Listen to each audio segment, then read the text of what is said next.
maslahatlari bilan doim ko'nglimni ko'taradigan suyukli insonimsiz siz. Sizni boringizga shukr. Alloh omadingizni beraversin. Vaqtimizga hamisha sog'-salomat bo'ling. Dunyo turguncha turing. Dadajon, hali dunyoni kezamiz inshaalloh.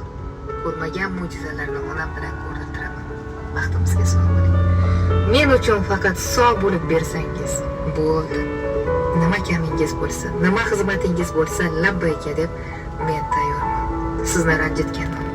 Qachonlardir xavotirlarga qo'yganim uchun. Yo'l qaratib onam bilan sizni yig'latganlarim uchun meni kechiring. Sizni juda sog'indim. Qani imkonim bo'lsa-da, hozir borib mahkam bag'rimga tutsam. Otajon, o'zingizga tik qarab sizni yaxshi ko'raman deya olmaganman. Sizga bo'lgan hurmatim cheksiz.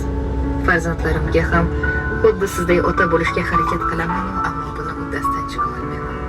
Chunki siz